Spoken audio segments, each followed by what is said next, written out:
what motivated you to form the band Lazarus Mode, and what would you say sets you guys apart from other bands?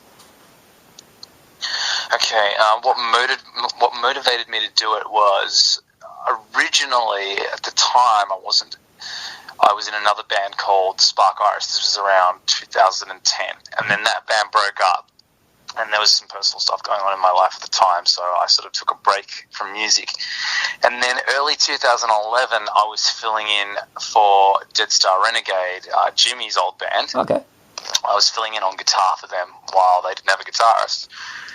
And for about 6 months, I was just sort of doing that. I didn't really write, or I've always been compelled to write music, but I'd taken a break from it, and I sort of was not compelled to do it. And I think what kind of kicked me back into gear and made me think that I need to do something, I did have ideas of stuff that I was going to do. Like I was going to maybe produce 1 or 2 songs with a friend of mine, Ermin. I don't know if you know Ermin H. No. He did Elm Street's album, the last 2 I think he did. He's done heaps of bands. He mastered Periphery's latest album. Okay. He's a good friend of mine. So I was looking at maybe just doing like a single or 2 with him, and us sort of just like producing it together, because we're good friends, and he does a lot of metal, but he's wanted to do more rock, and I do lots of rock stuff. But then one night I was like, you know what, I'm going to check out this new Foo Fighters documentary, Back and Forth. And I was sitting down watching that, and it just like watching their whole story from start to finish just like kicked my ass into gear. I was like, I need to get back to doing what I love doing. It totally inspired me.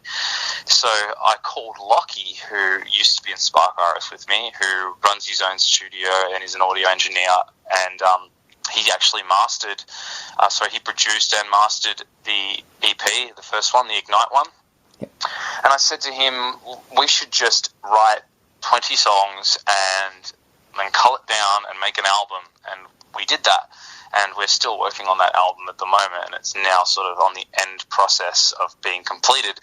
But in that time, there's been heaps of changes. We've gone, all right, well, let's make something else, let's do all these other things, and it's just grown out of that. So that's sort of what compelled it all, long story short. What sets us apart from other bands? That's a tough question.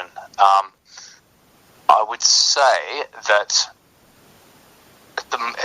prior to now, I wouldn't have known how to answer that question, because I don't really write music trying to, like, I don't approach writing music from the like point of view of how am I going to be different from someone else. I kind of just think about it as what am I going to do that I think is cool, that I like doing, and I think that that's the only way that I can make music. It's going to be derivative. It's going to come from other places. But now I would say that one thing that I'm trying to do that might separate us from other bands is push some concepts of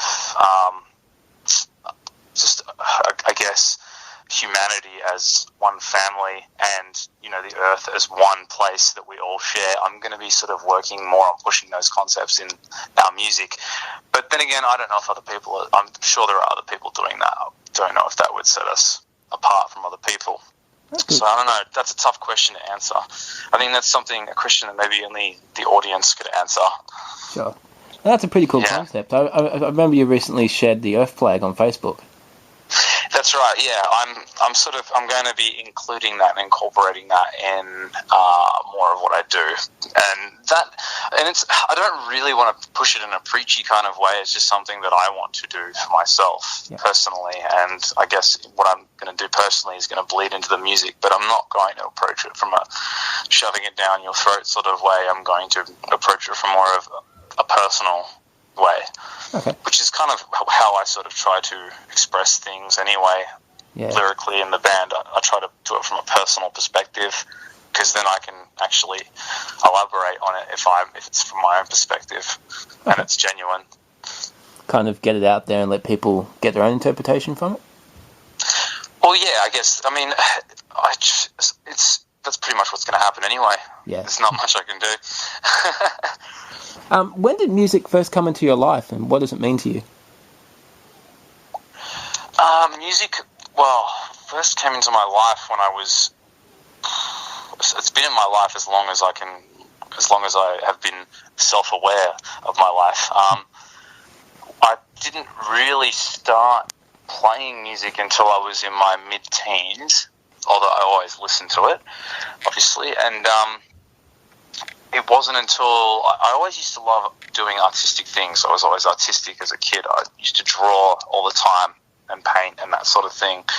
But then my older brother gave me a guitar one day because I was at his house, and he was like, if you want to take it, you can have it. And I'm like, oh, cool, because I picked it up and just experimented with it. And I immediately, from that point, I haven't stopped playing guitar. I've played guitar, almost every day since then. And that was probably I would say that's when I first started making music. Like almost immediately I started being creative with it, or trying to be creative with it at least. Okay. What would you say has been the biggest challenge for Lazarus Mode so far? The biggest challenge so far is just reaching people, finding people to play to, like an audience ultimately. That's been the biggest challenge. Other than that, everything else is really great. We get along fantastically. We love writing music together.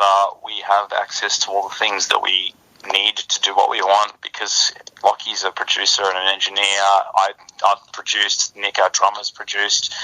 Jay is fairly new, and I know he's got lots of experience too. We can do whatever we want, but the hardest thing is just getting to an audience and like playing gigs. Like I would love to have the attitude of, any gig that comes our way, let's just play. Let's just do it. I don't care, because I'm up to play anytime, anywhere. And the rest of the band are the same, but the problem is that the music scene, there's a whole political aspect to it. And, you can't just say, I'm going to play that gig and that gig and that gig. Then venues start getting shitty, and they're going, a week ago you played there, it was just around the corner, and that's why only 5 people came to see you tonight, and blah, blah, blah, blah, blah, blah, And it's just like, I wish that there was less of that politics in the music scene.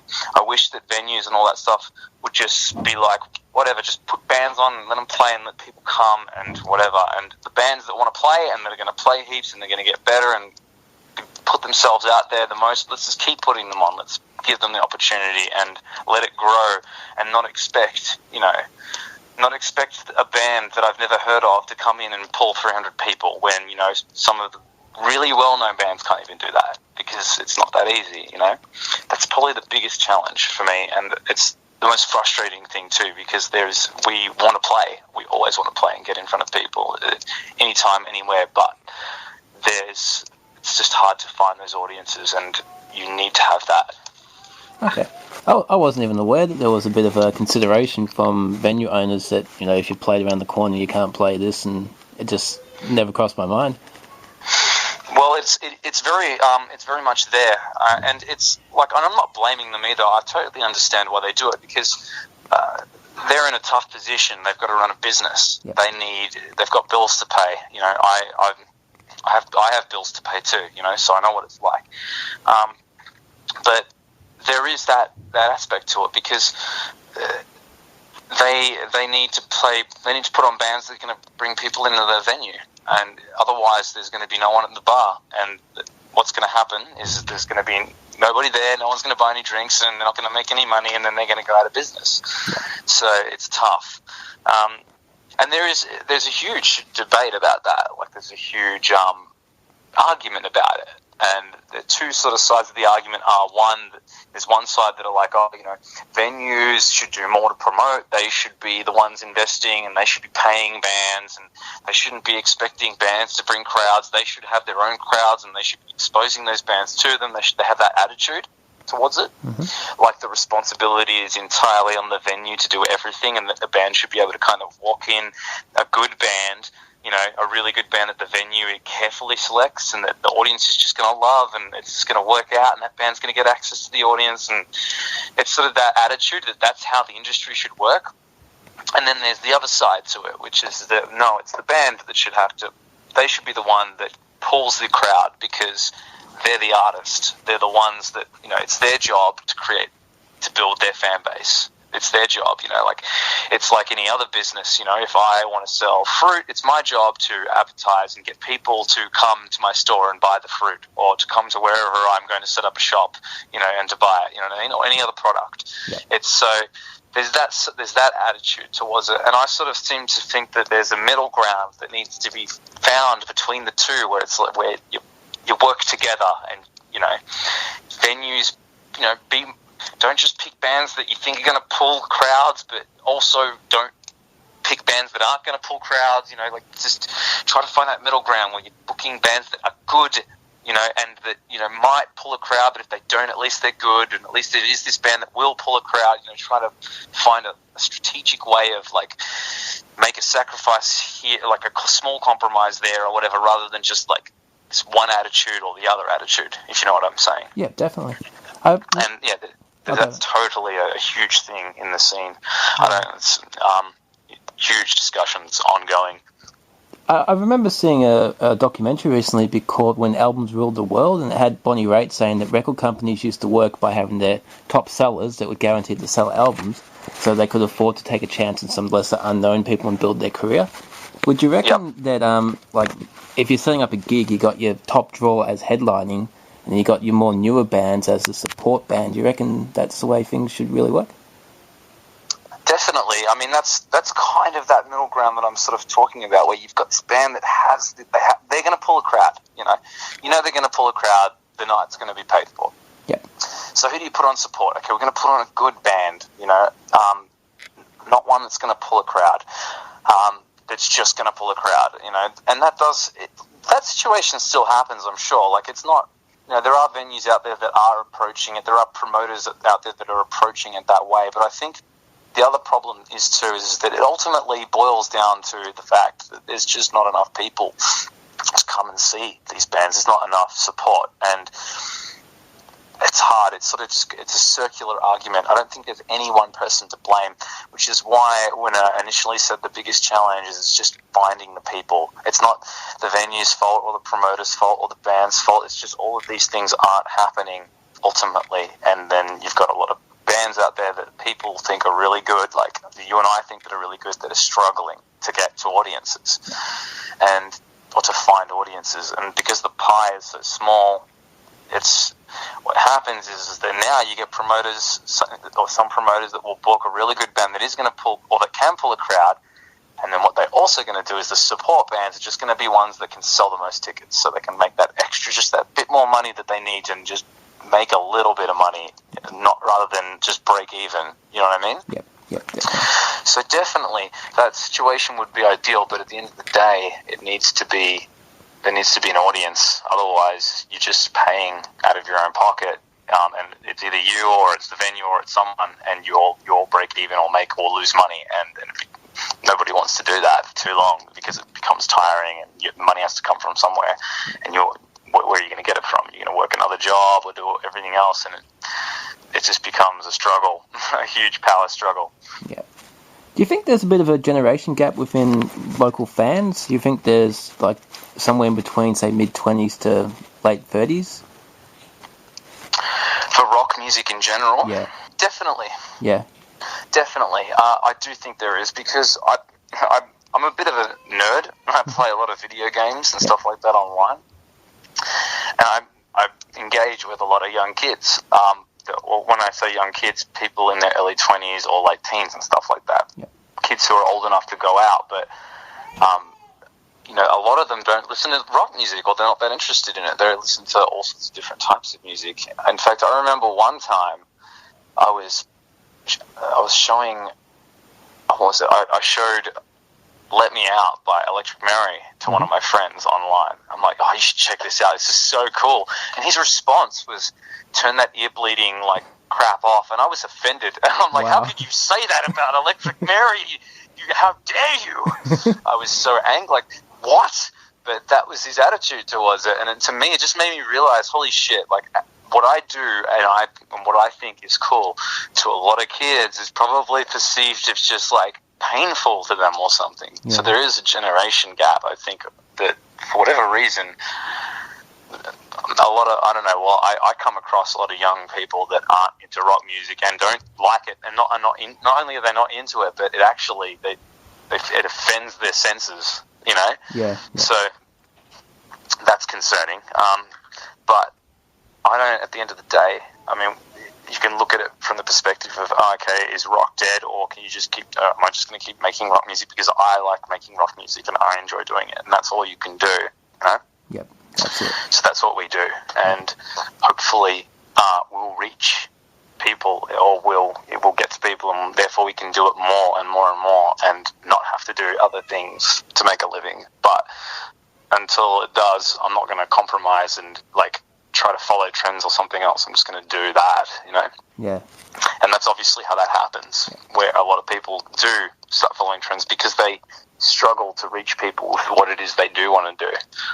Yeah, definitely. I think there's always going to be the rock music fans. It's just that I think at the mainstream at the moment, it's really turned its back on rock and roll, and it's probably the past 10 years it hasn't had the exposure, and a lot of kids have grown up with something completely different to what we have grown up with ourselves. That's possible. I wish that I don't listen to much radio myself personally. I've always, when I listen to music, I tend to buy an album and I put it on and let that album play through start to finish over and over and over again. And that's how I form my appreciation of an artist. So I don't know what or how the radio stations have been approaching things. A big problem of all of that, though, is that to get onto commercial stations is difficult. It's not as simple as just here's something that you like. They just like something, they're just going to play it. It doesn't work that way. They do, Triple M does at least try to support local artists. I'm surprised that they put that. Thankfully, Ugly Phil's gone to the effort. Almost every time we drop something, he'll play it as much as he can. But yeah, it's tough to get the support there. And with the underground, with the stations like Triple J or whatever that play more independent music, for whatever reason, we've just had no response from that whatsoever. We just get no response from it. So I don't know what that is. It's just, I don't know if it's luck or they just don't like our music or whatever you want to say. I don't know. Yeah, I don't know on that one, mate. There's you hear so many different stories about how people have tried to approach different types of radio stations and online radio, but I don't think there's any one answer for it. I have no idea, man. It's the $1 million question, really. Yeah, definitely. It's it's knowing the answer to those sort of questions ultimately having the key to success. You know, so it's knowing. If you know the answer to those questions, you have the answer to a problem that is how do we become successful and get the exposure that we need, get the support that we need. Yep. But then again, I guess your question was more about with rock music in general, if they've sort of turned their back on it or what have you. I don't know. I don't know if I agree with that. I think Triple M plays a lot of rock music, a lot of current rock music, but it's rock music from big artists. Yeah, Foo Fighters. Huge commercial artists. They still play lots of Foo Fighters and Nickelback and heaps of other rock bands as well. But they don't. But those are huge bands, massive, commercially successful bands, and it's not. It's the support is. It is there for bands like us. I'm not going to say they don't support us because they do, but it's obviously they don't play our stuff once a day or whatever or anything like that. So, you guys recently released City of Dreams. Is there a story behind that song? The song to me is it's broadly about a social concept of. I don't know how to get into it too much. I try not to make it. I don't like to give too much away about what things mean to me. Okay. In a song, but to put it simply, it's kind of about my personal experience of society and how I think that certain things need to change in order for us to progress as a species, as a race of people, to a better world ultimately. Things that would need to change, and some things that I would have to change about myself personally. It's not just about a criticism of political aspects. It's a broad concept, but it's also, to me, I think, about how certain things are going to come to an end, and then in order for those changes to happen. Okay. And it might, and like something will grow, like what we have, or the way that we live now, there may be an end, there may be an expiry date on how we all perceive life to be, the way of life that we live, all the support systems that we have, there may be an end to that, and then, or a collapse of our system, of our economic system, of everything else, and that may need to happen for us to build a better world ultimately. That's kind of the concept of it. Okay, that's pretty cool. Yeah, I'm going to have to give the song another listen now. It's a little bit intense in that sense. I mean, I'm very interested in the concept of, I'm very interested in sociology, and I'm very interested in what needs to be done in order for us to build a better world for all of us and a better society. What needs to change. I'm interested in all that sort of stuff. And so for me, that song is very much about that. It's not really a criticism of anything. It's more of just an expression of my sort of hopes and wants out of what might happen one day. And, how I have to, how I contribute and how I could change myself in order to get to that point. Okay, cool. Can you see yourself doing a concept album at any stage? Possibly, yes. I've actually considered doing it, but I don't want to give the concept away. Okay. But I do have an idea for a concept album in the near future. I don't know if I'm going to do it because it would actually require setting up a lot of things to do. But yeah, definitely. Okay, cool. Something to keep an eye out for in the future. Yeah, it's if I get get all the tools together to actually put it into motion. Okay, cool. So what's next for Lazarus Mode in the next 6 months, say? So over the next 6 months, all right, well, we are about to film another music video, and which we'll be releasing hopefully in about a month's time. We haven't got a set release date for that yet, but it will be very soon. And that's for a song called Are You With Me? Mm-hmm. And that's sort of a follow-up of City of Dreams, although it's more of a little bit more of an aggressive attitude towards, a little bit more critical, and probably a little bit more angry, but still sort of a similar sort of concept. So that'll be coming out hopefully in about a month or so time. And then after that, we have an album that we've been working on for quite some time with Erin, the one that I mentioned earlier. Yep. And that's now being finalized, and we'll be approaching we're still deciding how we want to release that. And it may actually be more of a concept way of releasing it rather than just an album. We're still thinking about how to do that, which we have to do because it's hard to reach people, so we have to try to think of ways to put the music out there to people, or to deliver it to people, rather than just dropping an album and saying, we released an album, there you go, and then just hoping that, it spreads like wildfire or something. Okay. So we'll be approaching that over the next 6 months, how we release that. But we're going to also start working on music videos for that, and we may be releasing more singles too, because we're constantly recording new stuff, and we now have set up the means to just film and edit videos whenever we want. So we kind of want to just I don't want to say churn out, because that makes it sound like there's not much heart and soul put into it or something, when we always put 100% of that in, but we want to try to put out videos, music videos constantly, more content for people to listen to, which just means like us ultimately investing more time and work in to get things done faster.